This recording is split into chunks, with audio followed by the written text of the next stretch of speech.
नमस्कार, आप देख रहे हैं देश रोजाना और मैं आपके साथ पूजा। आज हम पहुंचे हैं पलवल के गुरु नानक अस्पताल में। यहाँ आज एक प्रेस कॉन्फ्रेंस रखी गई है जिसमें फिजियोथेरेपी के बारे में विस्तार से जानकारी दी है। हमारे साथ मौजूद हैं सुरेंद्र भारद्वाज जी। इनसे हम बातचीत करेंगे आज गठिया बाई के बारे में कि गठिया बाई आखिर होती क्या है, क्या लक्षण है, क्या इससे बचने को उपाय हैं। सर बहुत बहुत स्वागत है आपका हमारे चैनल में। धन्यवाद आपका। नमस्कार, मैं डॉक्टर सुरेंद्र भारद्वाज, गुरु नानक हॉस्पिटल पलवल। जी मैडम, बताइए गठिया एक्चुअली क्या है कि जैसे आज वर्ल्ड फिजियोथेरेपी डे है, मैं इस पर सभी को हार्दिक शुभकामनाएं देना चाहूँगा। जितने हमारे जूनियर्स हैं, सीनियर्स हैं, हमारे मेंटर्स हैं, हमारे टीचर्स हैं जिन्होंने हमें इस काबिल बनाया है। आज हम लोगों की सेवा कर रहे हैं। आप बात कर रहे हैं गठिया बाई की। गठिया बाई जो होती है, बाई दो तरह की होती है। बेसिकली इसको हम आर्थराइटिस बोलते हैं। आर्थराइटिस दो तरह की होती है, एक ऑस्टियो आर्थराइटिस है, एक रूमेटॉइड आर्थराइटिस है।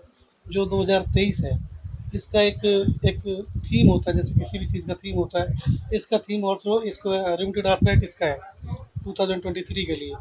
तो इसमें हमने ऑर्थोपेडिक सर्जन्स ने, सभी डॉक्टर्स ने यही ठाना है कि इसको जितना हो सकता है रूमेटॉइड आर्थराइटिस को ख़त्म करना है।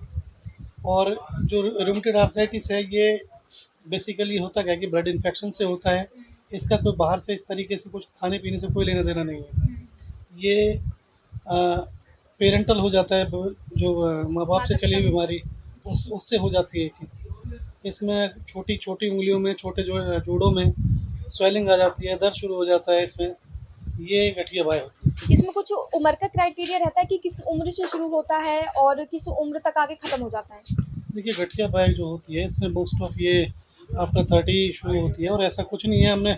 हमने बच्चों को भी देखा है कि बच्चों के अंदर भी गठिया बाई होगी। और इवन मैं तो आजकल एक केस है, उसको मैं ट्रीट भी कर रहा हूँ। शी इज़ ओनली 25 और नाउ ऑन बेड। इतना बुरा हाल है उस लड़की का। पढ़ी लिखी, लेक्चर लगी हुई थी, तो उनका बहुत बुरा हाल हो चुका है गठिया से। धीरे धीरे उनको कोशिश कर रहे हैं कि वो खड़े हो पाएँ, चल पाएँ।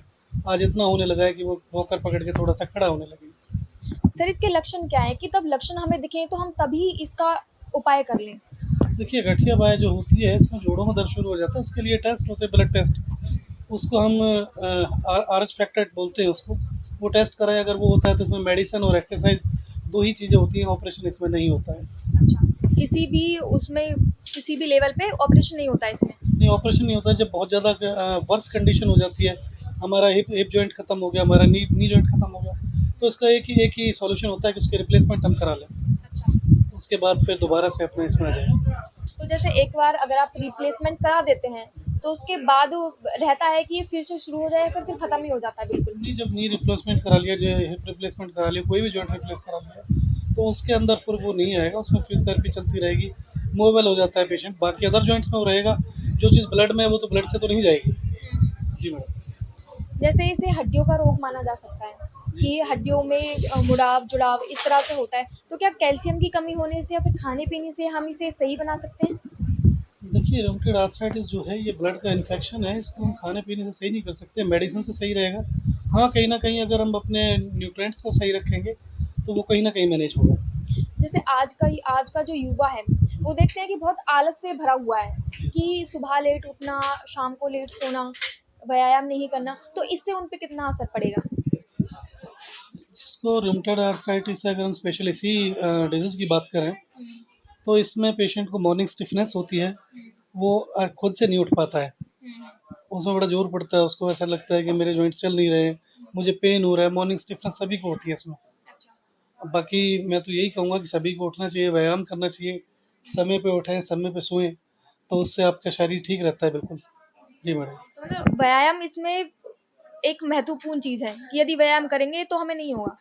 नहीं, ऐसा कुछ नहीं है कि व्यायाम करने से नहीं होगा। व्यायाम करने से वो उसमें कहीं ना कहीं रोकथाम रहेगी कि वो आगे नहीं बढ़ेगा। जी, बस वहीं रुका रहेगा। जी। और कंटिन्यू जो दवाई से हम लेते रहेंगे उससे वो कहीं ना कहीं सही भी होगा।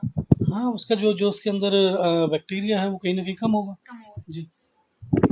तो अभी हमने सुरेंद्र भारद्वाज जी से बात की कि किस तरह इन्होंने बताया कि गठिया बाई के कई प्रकार होते हैं जिन्हें नियमित उपाय करने पर रोका जा सकता है। हालांकि ये खत्म नहीं होता है, लेकिन कहीं ना कहीं इसे रोका जा सकता है। नियमित व्यायाम से, सुबह जल्दी उठने से, समय से सोने पर इसे नियम किया जा सकता है, लेकिन पूरी तरह ये खत्म नहीं हो पाता है। आज के लिए बस इतना ही। मैं विदा लेती हूँ अपने सहयोगी आकाश के साथ। नमस्कार। हमारे साथ जुड़े रहने के लिए देखते रहिए देश रोजाना का YouTube चैनल। सब्सक्राइब कीजिए, साथ ही देश रोजाना की खबरें सबसे पहले देखने के लिए प्रेस कीजिए बेल आइकन।